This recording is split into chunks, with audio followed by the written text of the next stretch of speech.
BPSC की जो भर्तियां हैं उसमें जिस प्रकार के भर्तियां ली गई बीपीएससी टीआरई 2.0 की, अब वहाँ पे बहुत सारे ऐसे विकलांग कैटेगरी के लड़के थे जो कि बिहार के निवासी से और आज वो बाहर हो रहे हैं। लेकिन वहीं पे अदर स्टेट के जो लड़के हैं जहाँ पे 10% का आरक्षण था, अब उनको 15%, जो कि मुख्यमंत्री द्वारा बताया हुआ था कि 15% का आरक्षण उनको दिया गया है और 15% में उनको भर्ती किया गया है, जो कि युवाओं के कैरियर से बहुत बड़ा बिहार के राज्य के युवाओं के साथ खिलवाड़ किया गया।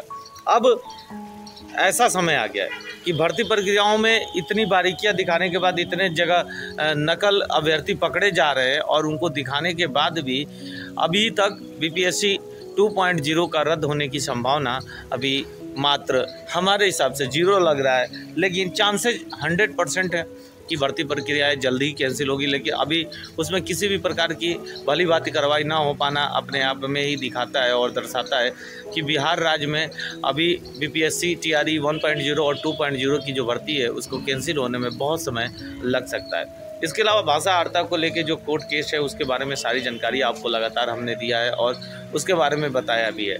लेकिन यहाँ पे मैंने शुरुआत से ही कहा कि जैसे उत्तर प्रदेश के अंदर, हरियाणा के अंदर, दिल्ली के अंदर पहले भर्ती पे रोक लग जाती है, लेकिन बिहार में मुकदमे के बाद विज्ञापन में छेड़छाड़ जो हुआ उसको दिखाने के बाद भी भर्ती प्रक्रिया पे रोक नहीं लगा और हम लोग तारीख पे तारीख का इंतज़ार कर रहे हैं। वैसे ही अब जो सरकार चाह रही है, जब चाह रही है तब का डेट ले रही है और अपनी बातों को रखने के लिए अधिक से अधिक टाइम मांग रही है। तो क्या बिहार के युवाओं के जीवन में एक अलग मोड़ आ रहा है? अब क्या हमको तो लगता है कि मैं बहुत जल्द ही बिहार की नागरिकता छोड़ दूंगा और अदर स्टेट की नागरिकता इसीलिए ले लूँगा कि मेरी भी एक उम्र है और उस उम्र के बाद फिर लौट के ये जीवन नहीं आएगा और उससे आगे ही बढ़ता चला जाएगा। तो हमको लगता है कि बिहार में अब किसी भी प्रकार से न्याय मिल पाना असंभव लग रहा है, चाहे वो मुख्यमंत्री साहब के द्वारा हो, सरकार के द्वारा हो या किसी कोर्ट के माध्यम से हो। क्योंकि जो चीज़ों में छेड़छाड़ हुआ है उस पर तो सीधा भर्ती पे रोक लग जानी चाहिए थी, लेकिन रोक भी नहीं लगा और बीपीएससी टीआरई 3.0 में इतनी बड़ी धांधली के बाद भी बहुत सारे असमंजस की स्थिति फंसी है। चुनाव के बाद अब पेपर होने की संभावना है। जब चुनाव के बाद पेपर होगा तो इसके मतलब है कि फिर धांधली के दौर स्टार्ट हो जाएंगे और इस बार आवाज़ भी नहीं उठेगी।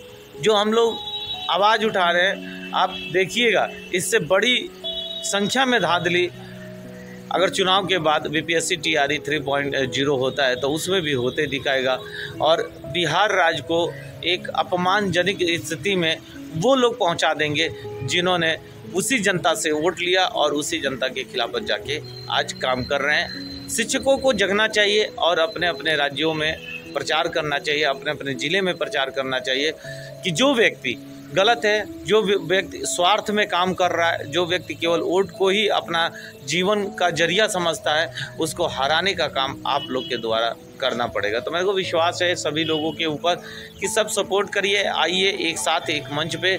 अभी आपने देखा कि प्रदर्शन में कितने युवाओं के ऊपर लाठियाँ चली हैं, कितने युवा बेहोश तक हो गए। वो दर्द देख के ही शरीर कराह जाता है। वो महिला जो गर्भवती थी उनके ऊपर भी, उस टीचर के ऊपर भी लाठियाँ चलाया जा रहा है। बेशर्मी का हद बिहार राज्य में पार हो चुका है।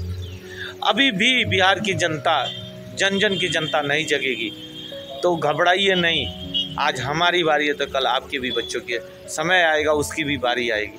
प्लीज़ जगिए, हम लोग का सपोर्ट करिए, हमारे सही चीज़ों की मांग उठाइए और हमें एक आगे बढ़ के हाथ से हाथ मिला के सपोर्ट करिए, पकड़िए, हमें भी एक जगह दिलाइए, लड़िए हमारे साथ और इनको इस बार के चुनाव में हराइए ताकि आपके भी बच्चे के जीवन के साथ, हम लोग के जीवन के साथ जैसे खिलवाड़ हुआ है वैसे आपके बच्चे के जीवन के साथ खिलवाड़ ना हो। जय हिंद, जय भारत।